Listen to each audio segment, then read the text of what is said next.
Hello, and welcome to the BiggerPockets Money Podcast, where I sit down with James Dainard, Jamil Damji, and Kathy Fettke, three of the panelists from the On the Market podcast, which is a sister podcast to this show. And we talk about this flip-flapping real estate market we find ourselves in. I am here to make financial independence less scary, less just for somebody else, to introduce you to every money story, because I truly believe financial freedom is attainable for everyone, no matter when or where you're starting.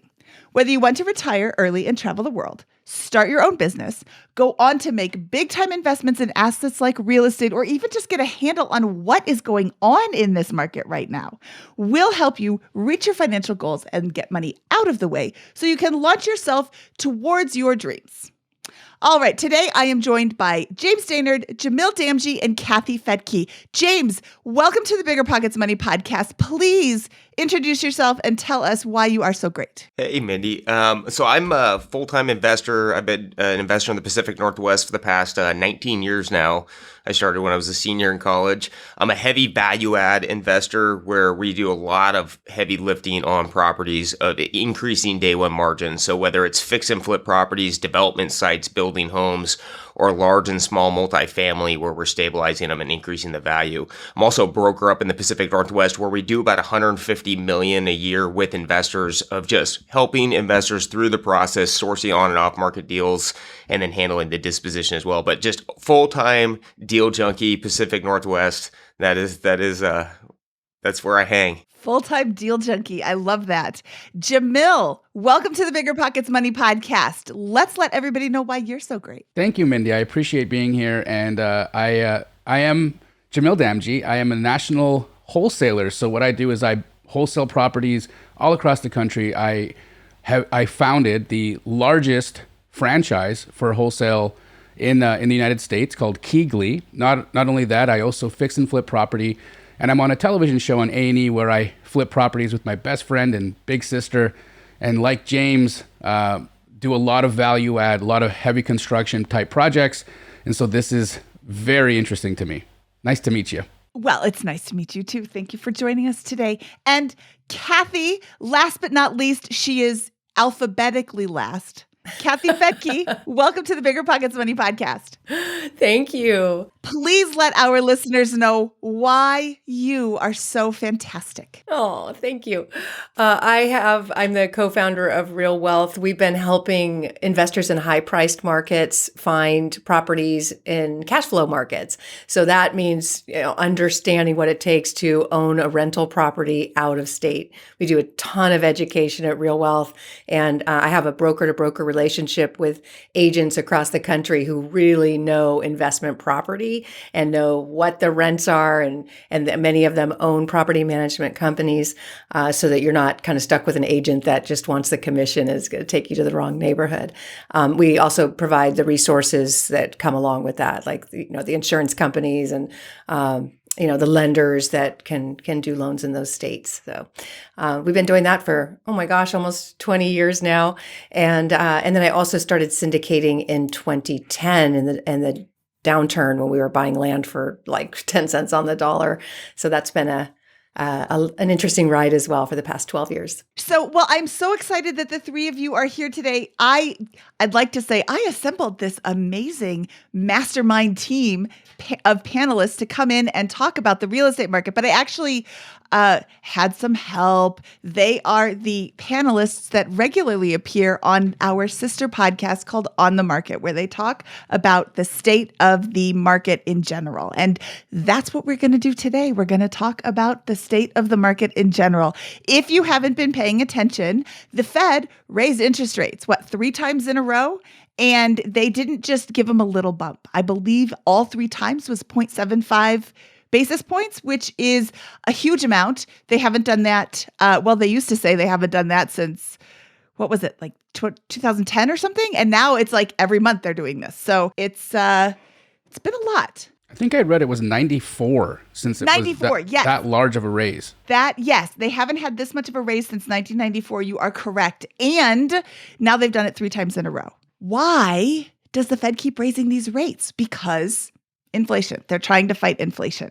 Let's talk about inflation. Well, it's interesting. Last year, that same Fed said it was transitory. And, a lot of us were looking at each other like, are you sure about that? Because we're seeing something different out here. We're seeing bidding wars and lines out the door and 90 people wanting one house, paying way too much for it. So it's kind of shocking that the Federal Reserve, which is really the banking system, it's not a government entity, and people get confused about that.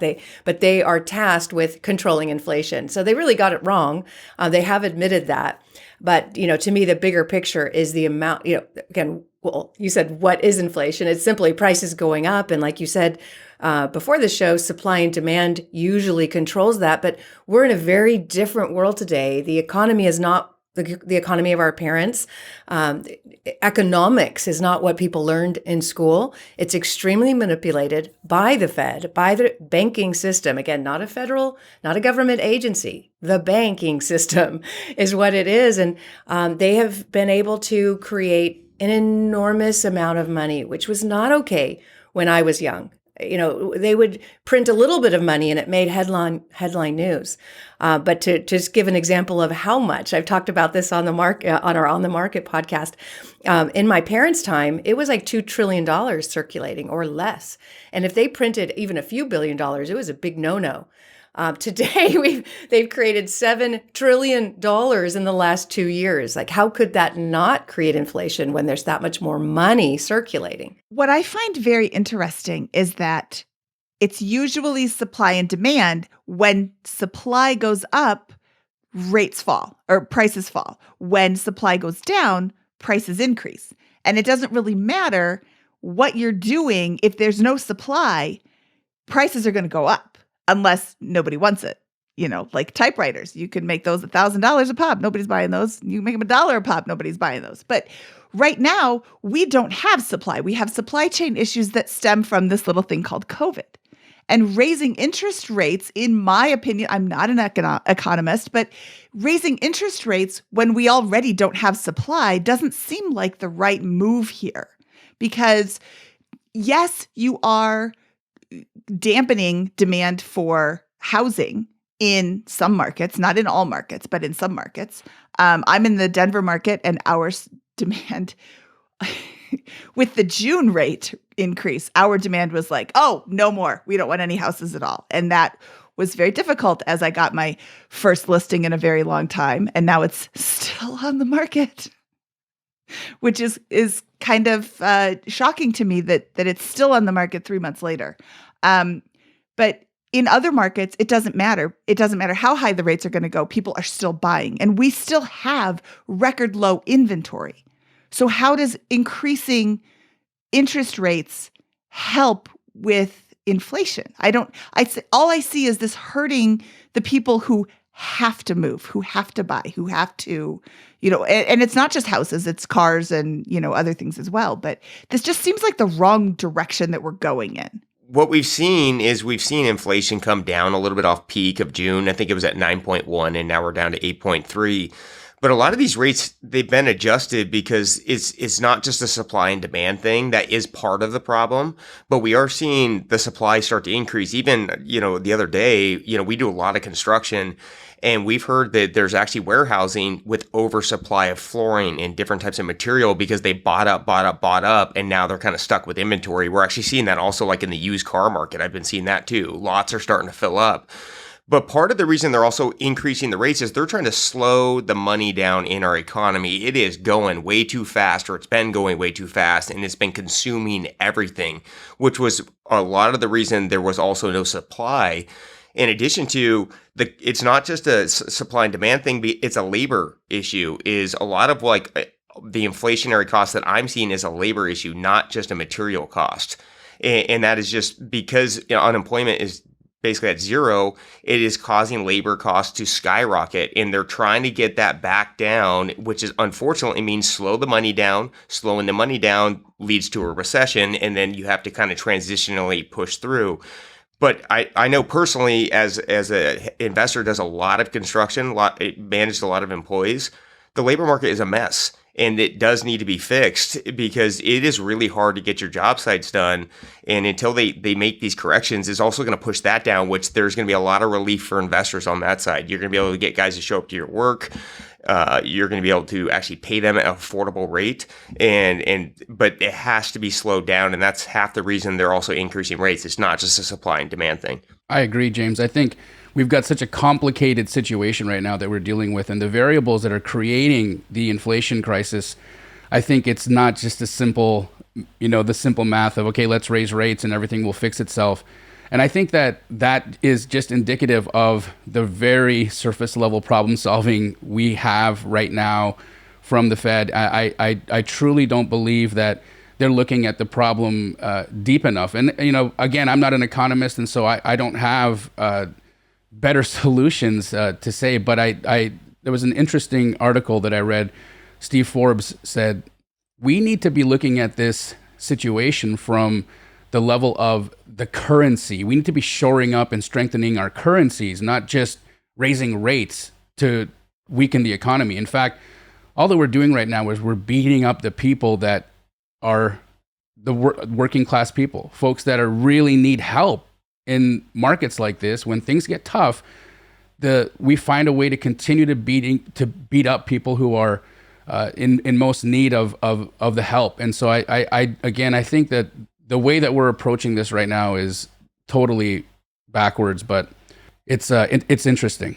Yeah, I see it as a silent tax. If politicians and their constituents want more things and want, again, student loan debt canceled. Not that, I look at Europe and they have free university, right? So and healthcare, but here in the U.S., if politicians want something, it is much easier to just print more money for that thing versus taxing people. Because at this point, you'd have to tax people 150% of their income in order to pay for all the debt.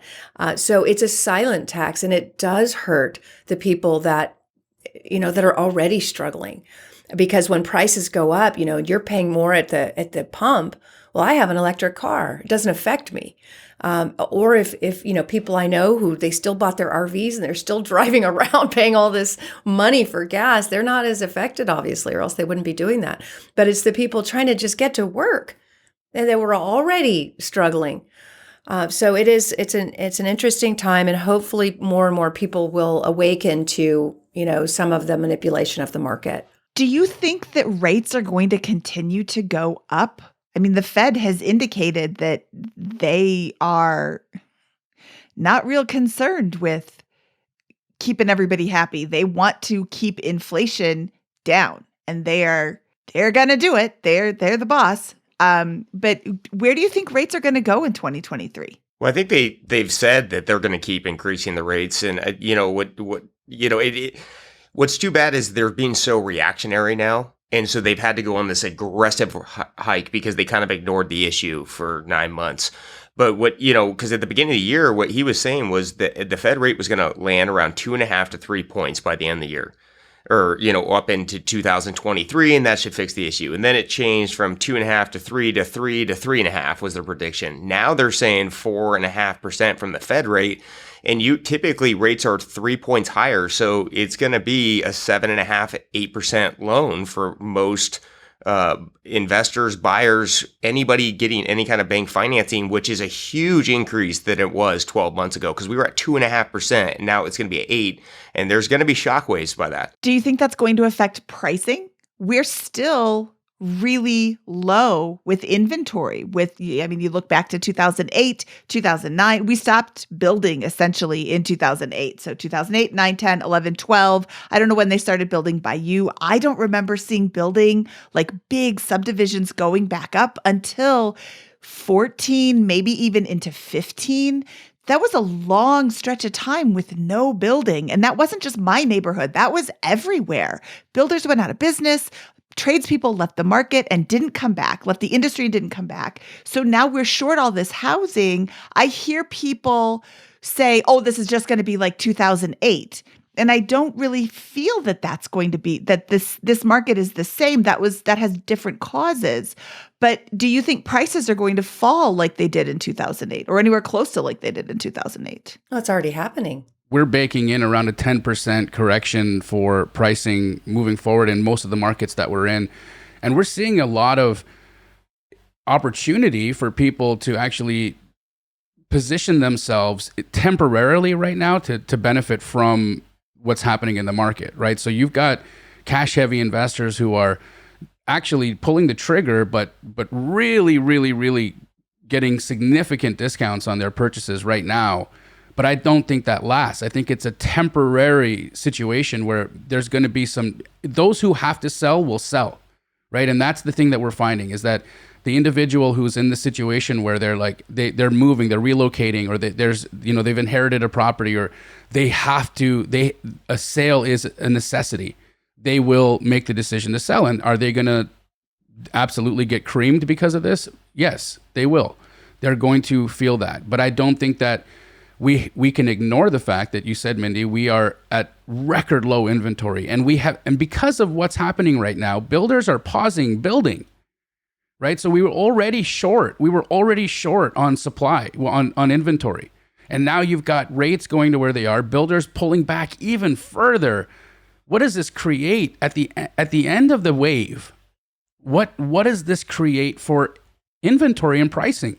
I think what you're going to find is you're going to have a momentary opportunity where investors or whoever can get in and buy. This is why I was on a flight yesterday.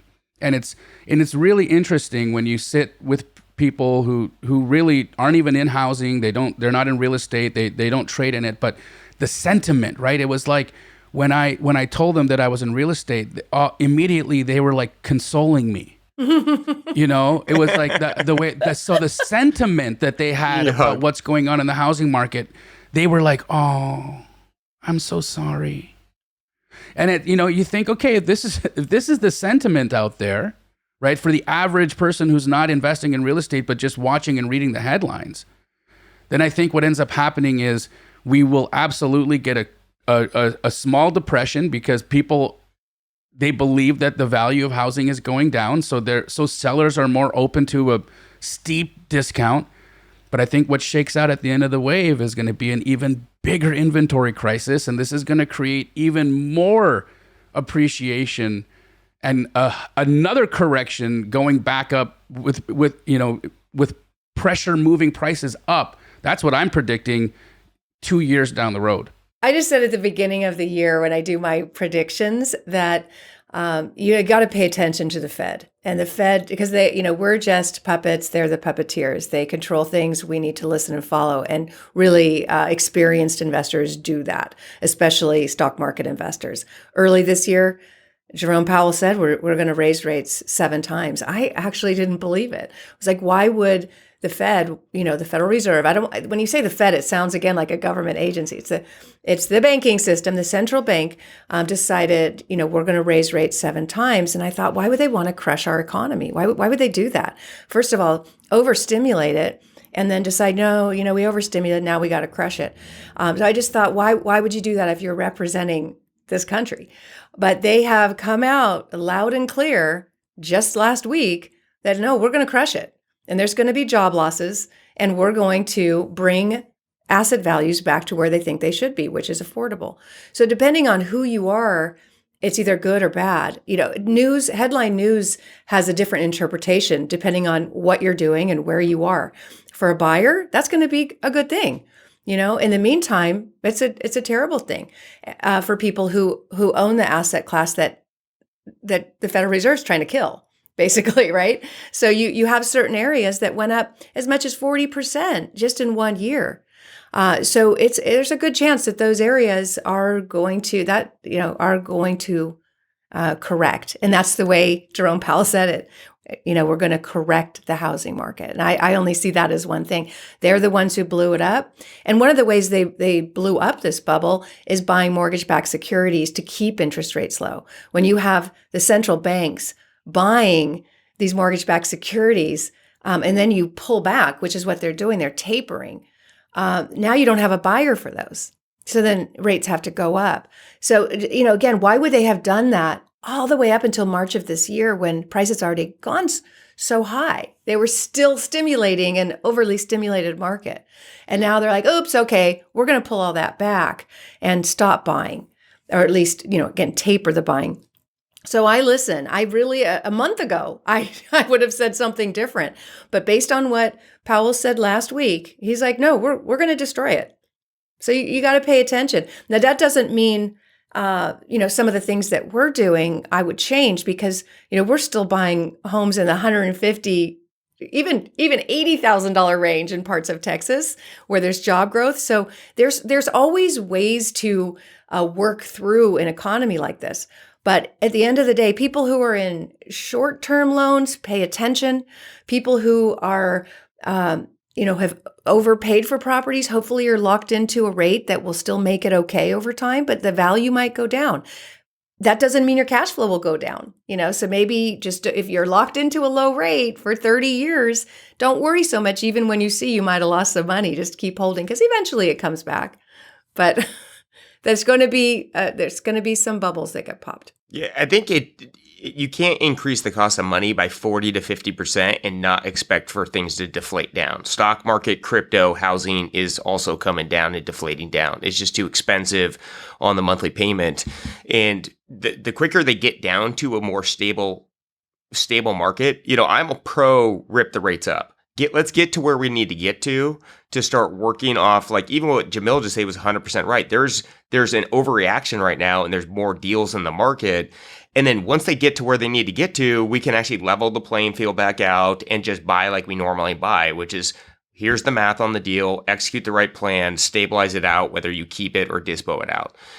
But they do need to get the market, everyone should expect, or at least I'm expecting, a retraction in values because you just cannot increase the money by that much in a short amount of time and not have an overreaction. With every action is a reaction. We pumped in too much money. It went flying through the roof. Now we're pulling the money back the other way. It's going to come down the other way, and that is okay. It's just leveling it out. What sort of retraction do you foresee in prices? We've seen about, in the Pacific Northwest, we've seen about a 25 to 28% drop off peak pricing. And what we saw in February, March, and April is we saw an appreciation rate that was absurd. It was hitting 19 to 24%, which is just nuts. And so we're seeing it back down this other way, but we're still sitting 4 to 5% over the median home price growth from last year. It's just off that peak number. If you bought a short-term deal during February, March, April, May, it's going to hurt a little bit and sting because those are the fly that have just been deflated down. I don't really see this as like a crash. I just see that we're deflating things. And so it's totally different than 2008, which was like a brick wall market free fall down. This is like a slow, we're just letting the air out. And you just, as the air kind of gets loosened up, everything will kind of level out. But we've seen about 25 to 30% off peak pretty quickly. Okay, that's interesting. And that kind of aligns with something that I was speaking to a local agent in the Front Range area in Colorado. And she said, yes, we are seeing prices going down. But if you look at the trajectory from 2021 up in December, if you drew a straight line and skipped the huge bump from the spring, you'd see kind of the same steady growth up and to the right. But if you look at with the spring, you've got this like huge hump here, and then it's continuing to go. So it's like you said, it's off the top of the peak, but it isn't prices falling. It definitely is not 2008 level crisis sort of thing. I'm wondering, Jamil and Kathy, if those are the same, if that's the kind of the same price decrease, I'm doing that in air quotes, that you're seeing, kind of a deflation as opposed to a free-for-all drop. Absolutely. From what we're seeing, especially from our investor activity, because I primarily wholesale, and that means that I'm betting on people betting on the market, right? They're the people that I'm transacting with on a day-to-day basis. These folks are looking at making projections as to what their value or what the property that they're buying right now after they fix it is going to be worth in 3 or 4 months. And so we're all putting on our little fortune teller hat when we're trying to make these decisions. And what I've been seeing right now in our primary markets, right? So we're talking Phoenix, Tampa, Orlando. These are spots where we heavily transact. We're seeing about a 10 to 15% drop right now, but again, I don't feel like it's bottomed yet. So that's what we're experiencing right now. Some markets faring better than others, but I've also heard in some markets as well that the 25-30% drops have been seen. Yeah, and there is no, as you know, housing market. Every single market is behaving differently. And some markets were just really popular. There was job growth or there was big money moving to those areas. So they saw gains that they, hadn't ever seen. Again, Boise, Austin, Nashville. Nashville was not, when I started investing, was never a growth market, Austin kind of was once the tech industry moved there. Seattle, of course, same thing. When the tech industry, blossomed there, became a growth market. But these are areas where there has been tremendous job growth, tremendous migration, and the people there were priced out for sure. People moving in, it's still cheap. It still is. For people moving into those areas, it's a deal, it's a bargain. But how much longer is that going to be the case? So there are definitely the markets that went up unsustainably are going to feel it the most, because no market, no matter how much growth you have, can sustain a 40% growth in rents or in home prices. One of the things that is concerning is that shelter inflation, is one of the big metrics that the Fed or that the government looks at when looking at inflation numbers. Energy and food, certainly, and housing, and it's a lot the rental costs. And will those rents drop? That is kind of a bigger issue, right? We're seeing home prices drop, which is, again, good for buyers, not so good for people who own that asset. But in rents, will we see that same correction? And if we don't, then the Fed's just going to keep going at it, because if rents are staying high and that keeps inflation high, and they think the only way to solve that is to kill landlords, you know what I mean? Like what are they going to do to get where they want? And at this point, it looks like Jerome Powell is in battle, a battle against inflation that, again, happened because of too much stimulus of the economy. The way you undo that mistake is you pull that money back out. And the way you pull money back out of an economy is through bankruptcy. It's through job loss. It's through stock market crashes. That's how you get it back out. And that's just a horrible way to run an economy. But it's what they're doing, and it's what they plan to do. And he's making no qualms about it. Like, this is where we're going. And he referenced that at the end of his speech. He said inflation around housing would take some time to work its way through, but it will get there.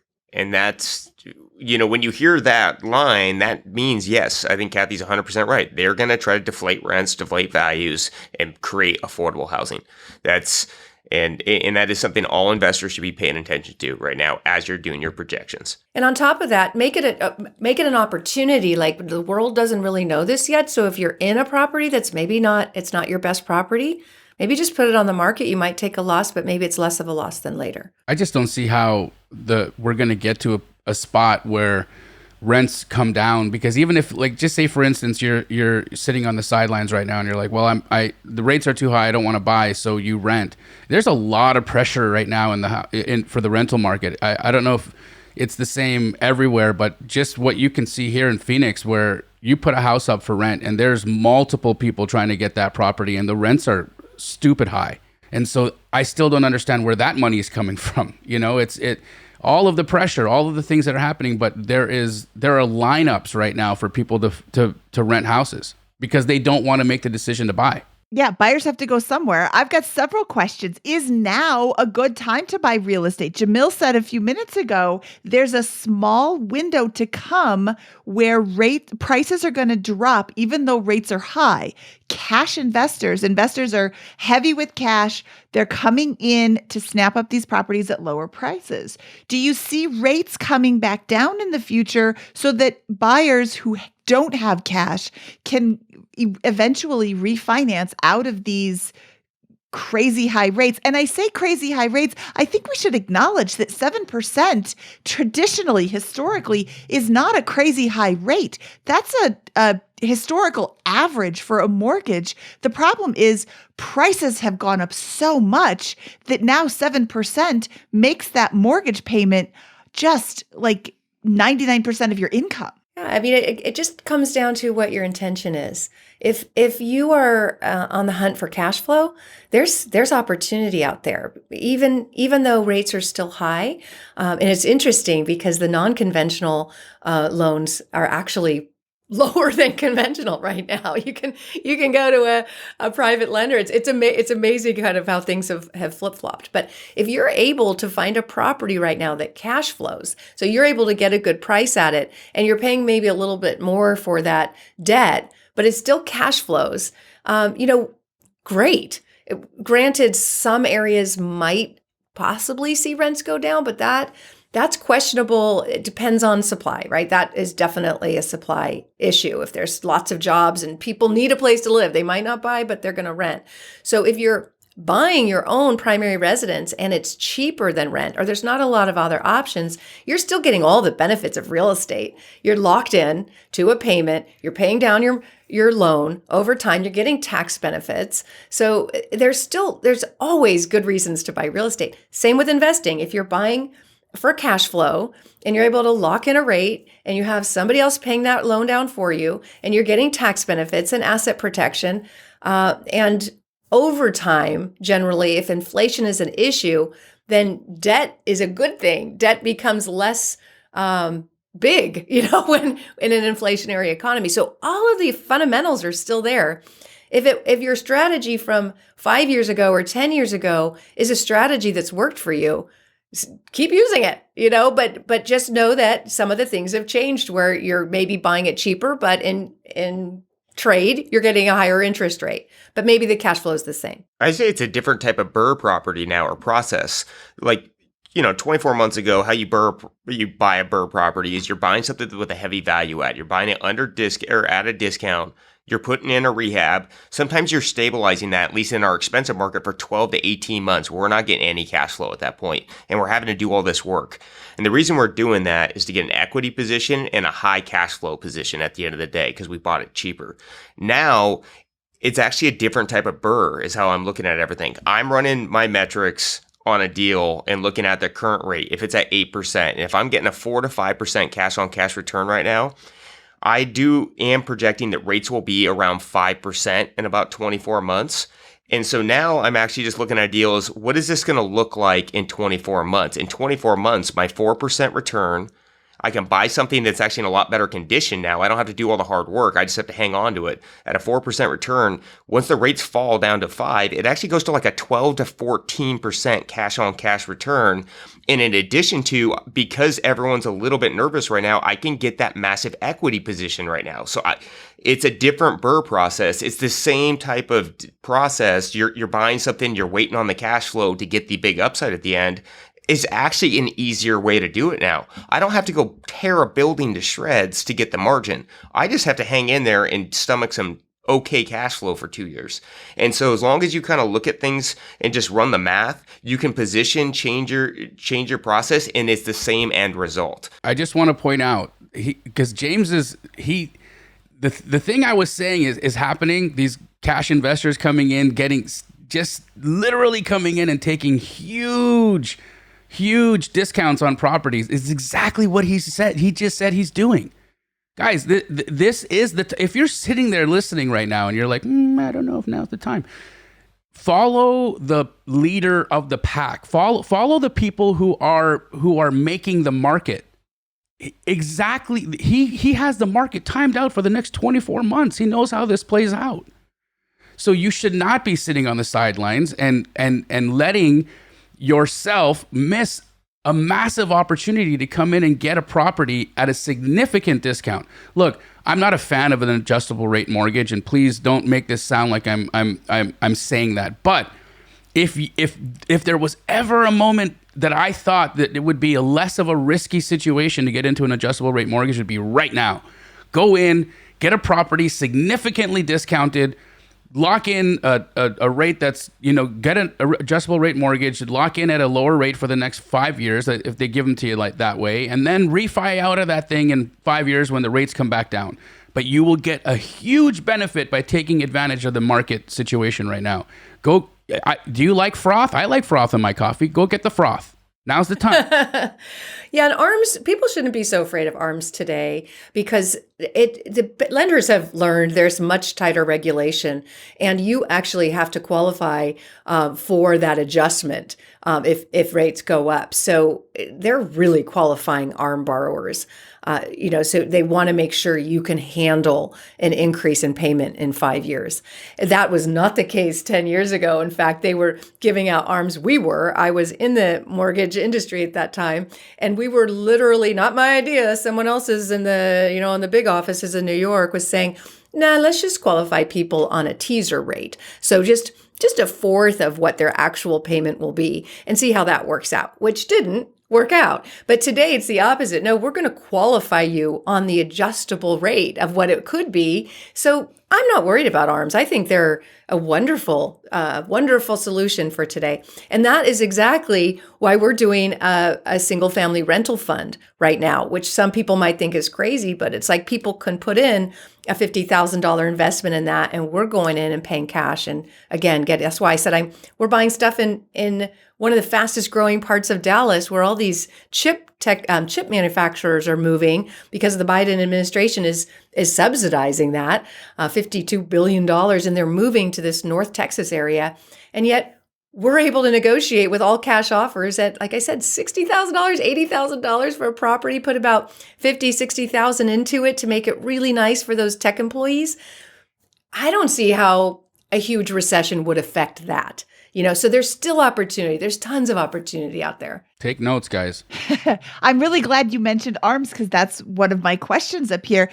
Traditionally, the ARM is not a good product in air quotes because it's going to go up. It always goes up. And in the past few years, nobody was getting an ARM because rates were so ridiculously low. And even now, ARMs are higher than than regular rates were, but they're still lower than the fixed rate loan.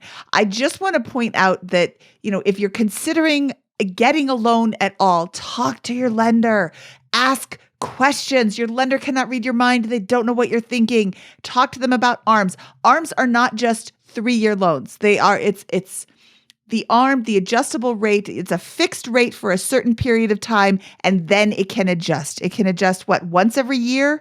Once every 2 years, it can start adjusting, but there's a fixed period of time. So a 3-year ARM means for the first 3 years, it can't go up. There's 5-year ARMs, 7-year ARMs, 10-year ARMs. Do you think rates are going to stay like this for the next 10 years? I don't have a crystal ball. Past performance is not indicative of future gains, but I think a 10-year ARM is still better than a 30-year mortgage. And people move on average every 5 to 7 years. So if you're going to be buying your primary residence and your options are, and I don't have quotes on ARM rates, but I think a 30-year fixed right now is 6.5% for an owner occupant. So let's go with, a 10-year ARM is 5.75 or even 6%. That's less. So that means you're paying less. So that's better. The thing is, capital is just a cost of the deal. And I think investors fall into this, and I can do it too. You fall into this rate trap where you're like, well, the deal doesn't make sense with this rate, but each capital has a purpose. When I'm borrowing money at 10 to 12% on hard money for a 1 to 2 year period, I'm not just fixated on this. Like, that's just the product that I had to factor as a cost of the deal. And right now, when you're looking at buying a rental and you're using an ARM product, it's just that's what you're doing to get you by if you do think that rates will fall in 2 years. I do believe that rates will be back in the 5s in about 24 months. Having an ARM product can be risky, but not if I'm getting it for the intention of bridging me to where I can get my high cash flow. So it's just whatever the loan product is, talk to your lenders, like you said, and then just factor into how you structure your deal and the cost of the deal. And then at that point, it's just absorbed in the math. And I do want to point out that Kathy, James, and Jamil are more investment minded than owner occupant minded. And they're in it for the long haul. Their holding period is forever, to quote Warren Buffett, my favorite. So if you are thinking about buying a house that you're going to live in for a couple of years, this is going to be advice that may not apply to you. If the rates are still going to be really high in 2 years and you're not going to have an opportunity to pull your money out or to refinance, and then you're going to sell, and maybe it's still a down market in 2 years, maybe it's not. This is going to be different advice. This is more for people who are investing. A few minutes ago, James said, run the math. And I think that now, even more than ever before, when it was already really important, knowing how to run your numbers is so important, and really running them carefully is key. But we're still, like James said, in historically low inventory market, and that is not going to change anytime soon. You can't just build 4 million houses overnight. You can't just have you ever tried to get anything approved through the permit office? Even the most generous of permit offices take forever. What does it take? Like, I've never built a whole neighborhood from scratch, but it's like a 3 or 4 year process. It's not just like, hey, I want to build houses in that vacant land over there, and then tomorrow you're pouring cement. It's a really long process. So we're going to have historically low inventory probably for a decade to come. So when this little blip that we're going through right now changes, if you're looking to buy a house that you're going to hold on to for a really long time, we could be in a situation where now's an awesome time to buy. And if you want to buy in Longmont, I have a house for sale. Well, what happens in 24 months, guys, when we've got depressed building now? We're already short 4 million houses.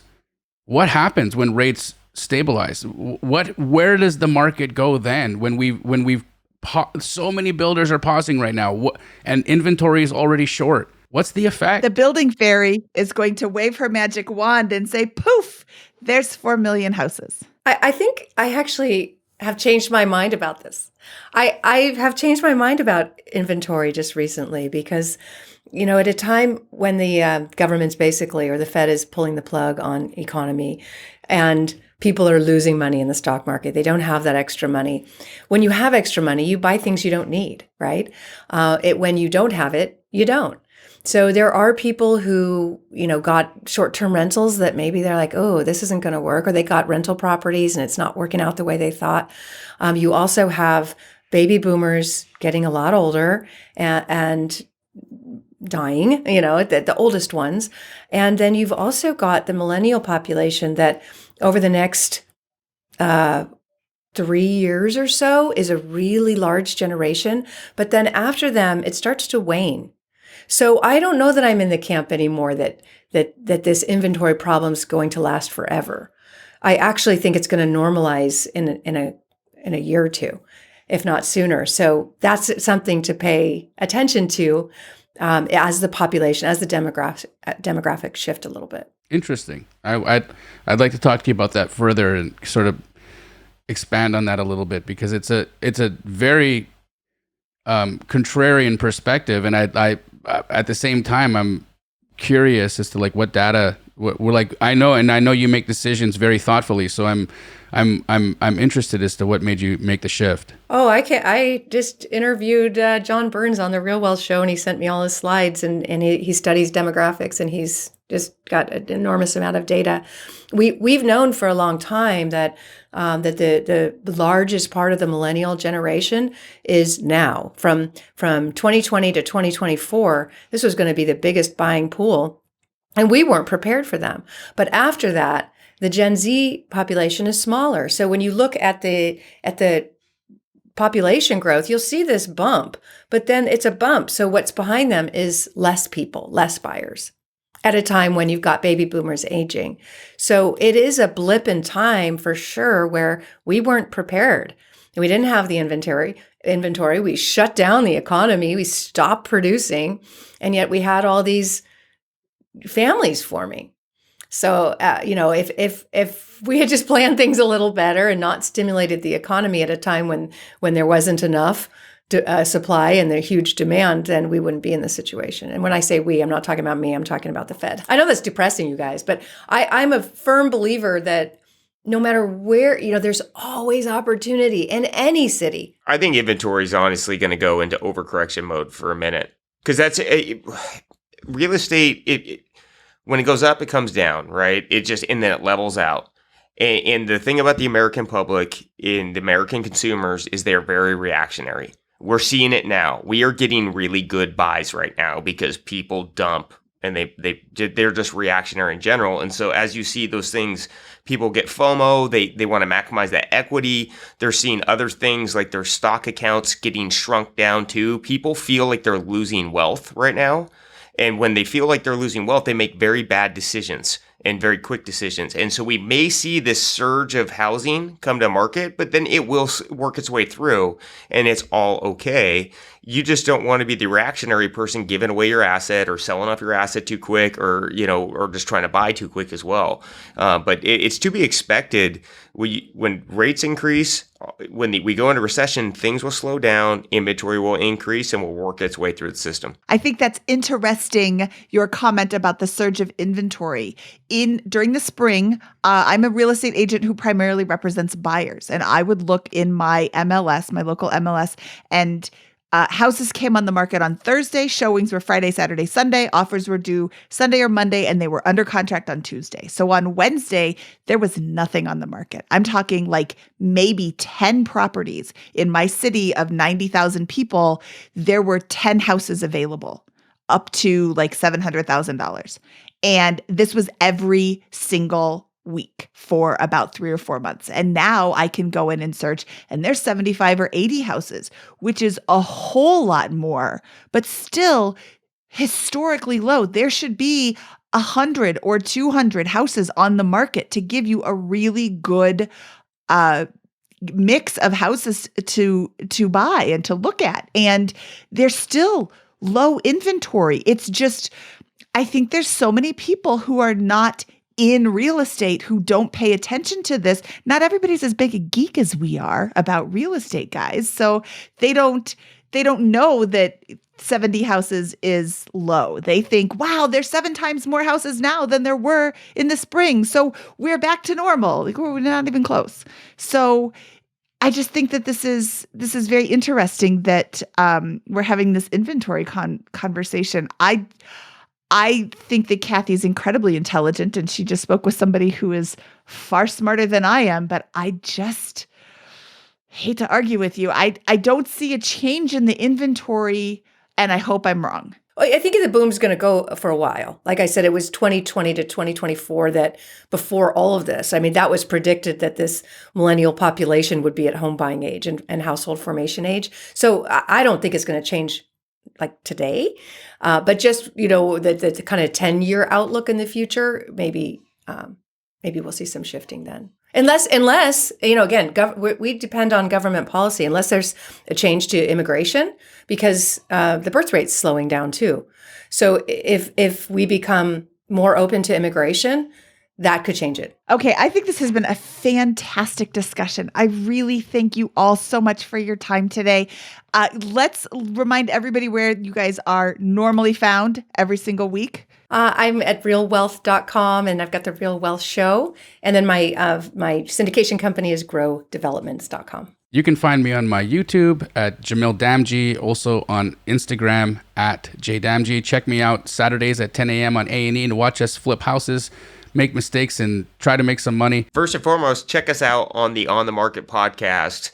This is where we all get to hang out. It's by far one of the highlights of my week. I mean, just an amazing people on the show. And then for more like construction tips, investor tips, check me out on Instagram, jdainflips, and on YouTube at Project RE. Okay. James, Jamil, Kathy, thank you so much for your time today. This has been a lot of fun. Don't miss checking out James, Kathy, and Jamil, along with Henry Washington and Dave Meyer, on the On the Market podcast, which is available every place you get your podcasts. Holy cats. That was one of my favorite episodes. I love talking about real estate, and Kathy, Jamil, and James are so informed and so smart. Some of my key takeaways from this episode are, number one, Investing can be scary, and there is always risk involved in investing. And the best way to mitigate that risk is to be informed. So look at what's going on in the market. Interest rates are the big story. Listen to what the Fed is saying. Like Kathy said, she listens to what the Fed is saying. She watches the videos. She reads the articles. All three of our guests today listen to the videos and read the articles, and they're really doing their research. It isn't just, hey, I bought a house, now I'm an investor. You really need to stay informed if you want to continue to grow as an investor. But there is, like James said, there is success down the horizon. There is a light at the end of the tunnel, and he's predicting about 24 months we're going to see a difference in rates. We're going to see prices starting to go up again. So now is a really great time to be buying a house, so long as you can afford the payments currently. Like Jamil said, the market, he's seeing price corrections in his market. I'm seeing price corrections in my market. And that's not super awesome when you're the seller. It's a good time to be a buyer right now. It might become an even better time to be a buyer in the next few months. The market is going to be down for a short period of time. So there is opportunity to buy even with these current higher interest rates. Inventory is going to continue to be down for years.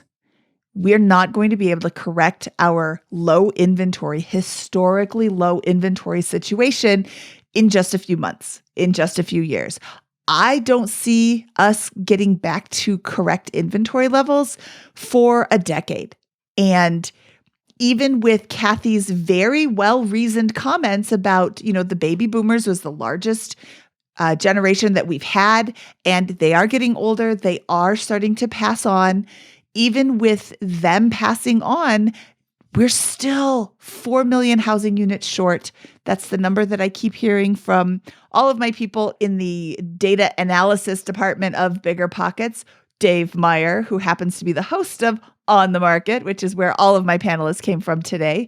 I keep hearing that we're 4 million housing units short. And even if we're 3 million housing units short or 5 million housing units short, that's not overcomable in just a few months. That is years, even decades down the road that we will finally be able to figure that out if we start taking steps now. But like they said, builders are even starting to pull back. So I really do think that inventory is going to be a factor for a while. And there are outside factors affecting our current inflationary period that are outside of our housing market control that I think will come into line very shortly.